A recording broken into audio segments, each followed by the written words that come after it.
So this is the second lecture of mechanical properties of fluid, class 11 in CRT. So we have already discussed the statement of Pascal's law. Pascal is the unit of pressure, SI unit of pressure. We already have discussed in the last last session. So basically today we are going to prove Pascal's law. Okay, तो हम क्या करने जा रहे हैं, Pascal's law को prove करने जा रहे हैं। तो पास्कल्स लॉ का स्टेटमेंट थोड़ा रिकैप कर लेते हैं। स्टेटमेंट क्या था कि कोई भी एक डेप्थ पे एक लिक्विड है, मान लो लिक्विड के नीचे एक लिक्विड लेयर होगा, ठीक है। उस लिक्विड लेयर पे अगर हम कोई भी पॉइंट मान लेंगे तो हर एक पॉइंट पे क्या होगा, उसका प्रेशर जो है सेम होगा। मतलब किस टाइप का वो था कि अगर मान लो ये कंटेनर है, यहाँ पे ये लिक्विड है इसमें, और इसके नीचे एक लिक्विड लेयर मान लिए हैं इस जैसा, और हम अगर इसके ऊपर पॉइंट्स लेते हैं कुछ ABCD करके 3 4 5 मल्टीपल पॉइंट्स लेंगे, तो क्या होगा कि हर एक पॉइंट पे प्रेशर सेम रहेगा। PA is equals to PB is equals to PC, ऐसे करके हर एक वैल्यूज़, प्रेशर का जो वैल्यूज़ है वो सेम रहेगा, ठीक है। तो ये पास्कल्स लॉ है और इसको हम अभी प्रूव करेंगे। तो proof of Pascal's law, Pascal's law को आज हम प्रूव करेंगे, ठीक है। तो कैसे हम इसको, मतलब अप्रोच क्या होना चाहिए, देखो इसके लिए एक हम कंटेनर मान लेंगे कि ये एक कंटेनर है जिस कंटेनर के अंदर कुछ लिक्विड रखा गया है, ठीक है। ये लिक्विड है इसमें, तो इस लिक्विड के अंदर हम एक ट्रायंगुलर प्रिज्म मान लेंगे। प्रिज्म नॉर्मली ट्रायंगुलर शेप का ही होता है, तो एक प्रिज्म मान लेंगे। हाँ, ये ड्रॉ करना थोड़ा मुश्किल हो सकता है, जो बस ऐसा जैसे हम क्यूब टाइप का ड्रॉ करते हैं ना, स्क्वायर ड्रॉ करके, सेम ट्रायंगल ड्रॉ करके हम ट्रायंगल का एक ट्रायंगुलर प्रिज्म बना सकते हैं 3 डायमेंशनली। ओके, सो ये ऑलमोस्ट एक 3 डायमेंशनल शेप बन गया लाइक ए प्रिज्म। ओके, सो हम यहाँ पे जो साइड्स हैं उसका नाम देंगे, जो फेसेस हैं उसका नाम देंगे ABC, फिर यहाँ से DEF, कुछ भी नाम दे सकते हैं, उससे कोई मतलब नहीं है। एफ को हम इग्नोर करेंगे क्योंकि यहाँ पे फोर्स को हम एफ से डिनोट करेंगे, ठीक है। तो अच्छा ठीक है, रहने देते, कोई प्रॉब्लम नहीं होगा वैसे, क्योंकि फोर्स को के लिए सफिक्स भी होगा, क्योंकि हम यहाँ पे 3 सरफेस के ऊपर फोर्स देखेंगे। कौन कौन सा 3 सरफेस? पहला सरफेस देखो ABEF, ध्यान से जो डायग्राम है उसके साथ मैच करते हुए देखना, क्या है ABEF एक सरफेस है जिस सरफेस के ऊपर कुछ प्रेशर लग रहा है या फोर्स लग रहा है, हम कह सकते हैं। कौन दे रहा है? तो हम जो प्रिज्म लिए हैं वो प्रिज्म ग्लास से बनाया गया नहीं है, किससे बनाया गया है वो हम कंसीडर किए हैं, ठीक है। वो हमारा इमेजिनेशन है कि जिस लिक्विड से ये कंटेनर फिल्ड है उस लिक्विड से ही वो प्रिज्म बनाया गया है, ठीक है। तो उस चीज़ का ही है। तो प्रिज्म के अंदर जो लिक्विड है उस लिक्विड को बाहर वाला लिक्विड कितना प्रेशर दे रहे हैं, कितना थ्रस्ट दे रहा है, फोर्स दे रहा है, वो अभी हम देखेंगे। तो हम उसको मान रहे हैं कि FA है, हम F1 भी ले सकते हैं, कोई प्रॉब्लम नहीं। तो ABEF सरफेस पे हमारा जो फोर्स एप्लीकेबल हो रहा है वो FA है, एंड लिक्विड, ये हम पहले क्लास पे डिस्कशन किए थे कि लिक्विड ऑलवेज परपेंडिकुलर फोर्स देते हैं, मतलब थ्रस्ट देते हैं, ठीक है। और इस एंगल को हम मान लेते हैं कि थीटा एंगल है। इस साइड से जो फोर्स एप्लीकेबल हो रहा है वो हमारा FB है, और इस साइड से जो इस वाले सरफेस पे एप्लीकेबल हो रहा है वो क्या है, FC। तो ये फोर्स जो हम कंसीडर कर रहे हैं वो कौन दे रहा है, किसके ऊपर?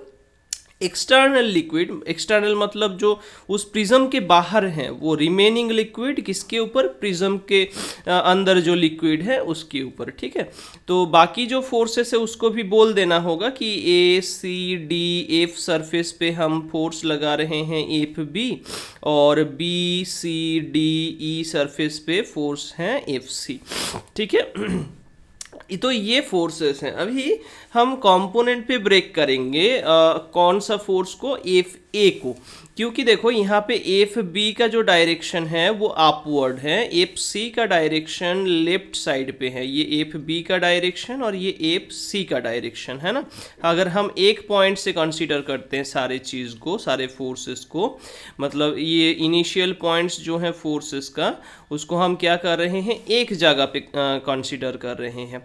तो एफ ए का डायरेक्शन कुछ इस तरीके से हो जाएगा, इस दिशा पे, ठीक है। ये एफ ए का डायरेक्शन है, और ये अगर हमारा एफ ए है तो इसका दो कंपोनेंट आएगा, एक नीचे की ओर, एक राइट साइड पे, ठीक है। यहाँ पे ये एंगल अगर थीटा है तो ये यहाँ पे ये वाला एंगल थीटा हो जाएगा, है ना, नीचे वाला एंगल। तो मतलब जो एफ ए का कंपोनेंट्स होगा उनमें ये वाला कंपोनेंट थीटा हो रहा है, ठीक है, ये एंगल। तो इस साइड पे आ जाएगा एफ ए का component F A sine theta, और इस साइड पे आ जाएगा एफ ए कॉस थीटा, ठीक है, F A sine theta F A cos theta. इतना तक क्लियर है।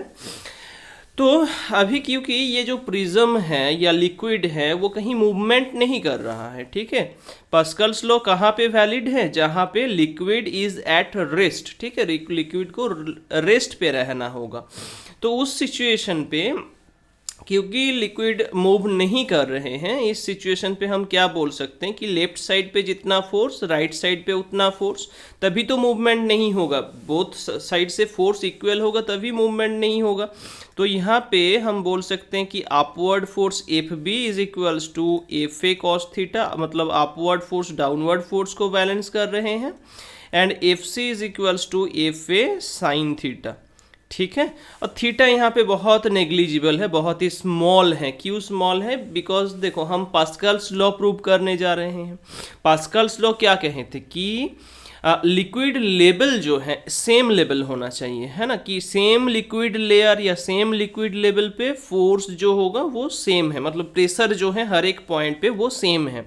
तो अभी हम जो प्रिज्म कंसीडर किए हैं, इस प्रिज्म पे तो मतलब इसका अगर थीटा एंगल छोटा नहीं होगा तो इसमें तो बहुत सारा लेयर इसके अंदर ही हो आ जाएगा, ठीक है, बहुत सारा लेयर आ जाएगा। तो इसलिए हम क्या कर रहे हैं, हम यहाँ पे कंसीडर कर रहे हैं कि ये जो प्रिज्म है, इस प्रिज्म का हाइट बहुत ही नेग्लिजिबल है।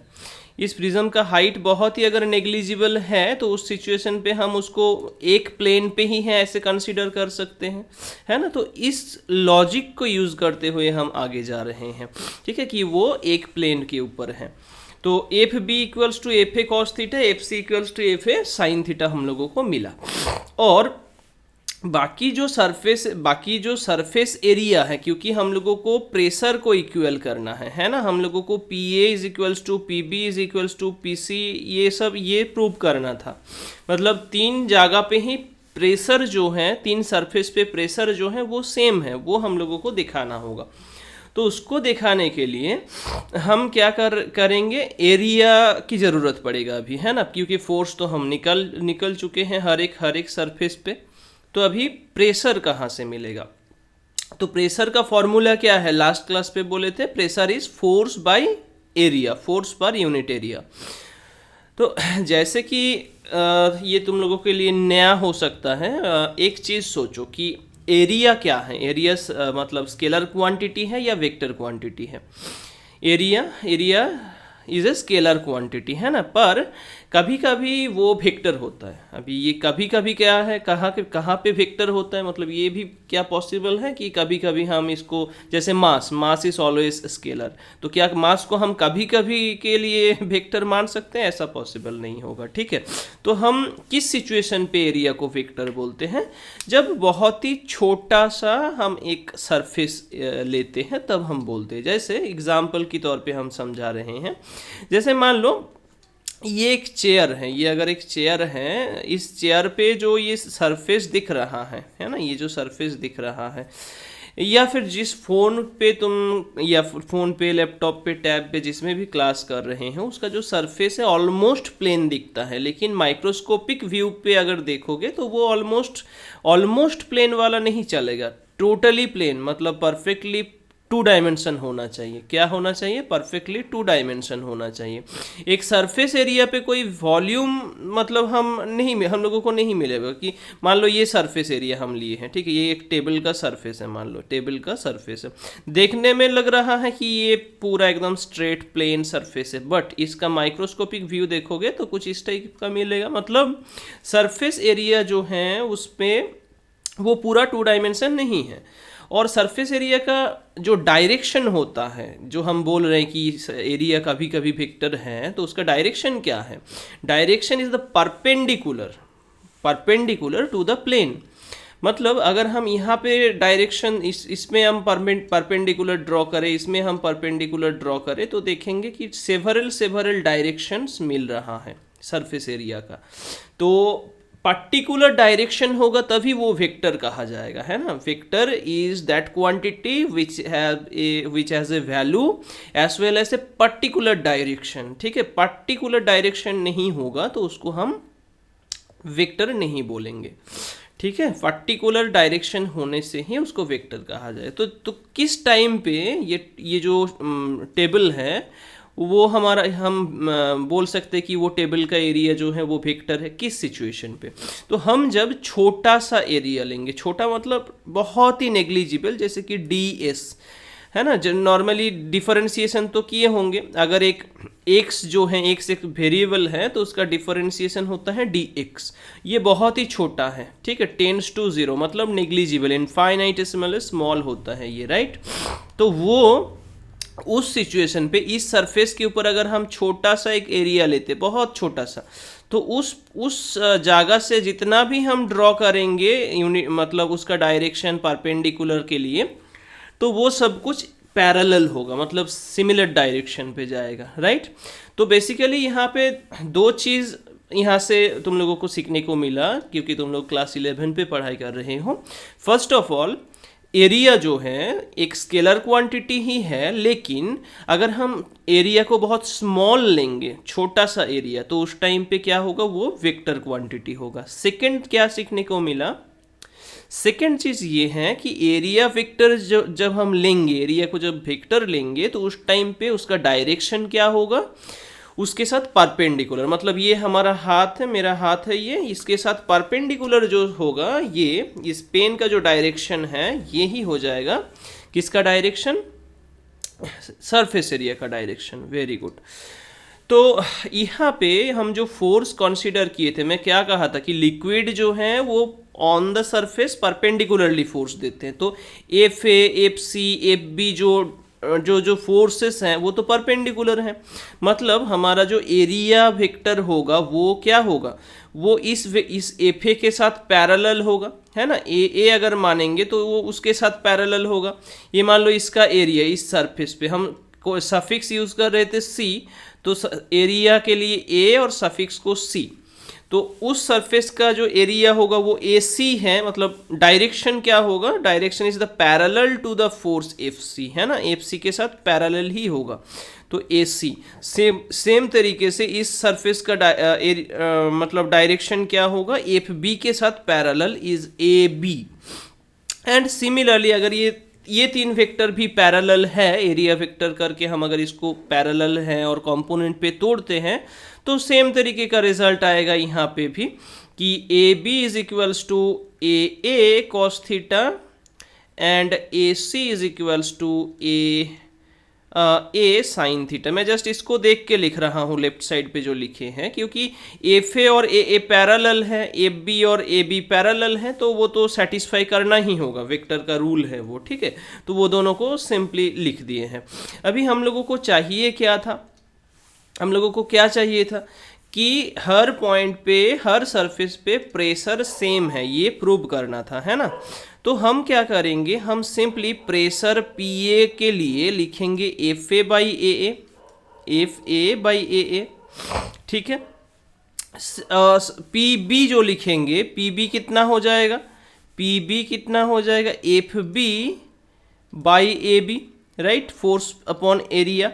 तो एफ बी क्या था, एफ ए कॉस थीटा, और ए बी क्या था, देखो ए बी था ए कॉस थीटा, तो A cos theta, cos theta cancel हो गया, मतलब एफ ए बाई ए ही रह गया यहाँ पे, जो कि क्या है हमारा पी ए, ये क्या है पी ए। तो पी बी जो वैल्यू है वो पी ए के साथ सेम मतलब इक्वल है। सेम तरीके से अगर हम पी सी देखेंगे, P C is F C by A C, and F C है हमारा F A sine theta divided by A C है ए साइन थीटा। तो साइन थीटा कैंसिल आउट हो गया और रह गया F A by A which is P A. तो देखो P A equals to P B equals to P C, है ना। तो हर सरफेस पे क्या हुआ, प्रेशर सेम है। तो वही तो हमारा पास्कल्स रूल था, पास्कल्स लॉ था कि अगर हम एक सरफेस लेंगे तो उस सरफेस पे प्रेशर सेम होना चाहिए। एंड इवन ये जो हम कंपोनेंट लिए हैं कॉस थीटा साइन थीटा करके, देखो ये फाइनली मतलब P B equals to F B by A B करके जो मिला हम लोगों को finally F A by A है, वो थीटा डिपेंडेंट नहीं है कि थीटा हम 90 ले रहे हैं या 45 ले रहे हैं या कितना छोटा ले रहे हैं, उसके ऊपर वो डिपेंड ही नहीं कर रहा है ना। तो मतलब हम प्लेन को मतलब एंगल को हम जीरो भी ले सकते हैं फिर। तो इस वजह से ही ये जो मतलब पास्कल्स लॉ है इतना वैलिड है कि अगर हम एक लेयर लेंगे उस लेयर के ऊपर हर एक पॉइंट पे प्रेशर सेम रहेगा। ठीक है, बस इतना ही ये पास्कल्स लॉ का प्रूफ था। ये हमारा सेकेंड क्लास है। अभी नेक्स्ट क्लास पे हम सीखेंगे कि लिक्विड कॉलम की वजह से उस मतलब कितना प्रेशर डिफरेंस होता है या कितना प्रेशर पड़ता होगा किसी एक पॉइंट पे उस कॉलम के अंदर या उस कॉलम के नीचे। ये नेक्स्ट क्लास पे हम सीखेंगे। ठीक है, ओके। किसी को कुछ अगर डाउट हुआ होगा तो leave A comment on the comment section. ठीक है, और नया हो तो चैनल को सब्सक्राइब करके बेल आइकन को क्लिक कर देना। Okay, thank you.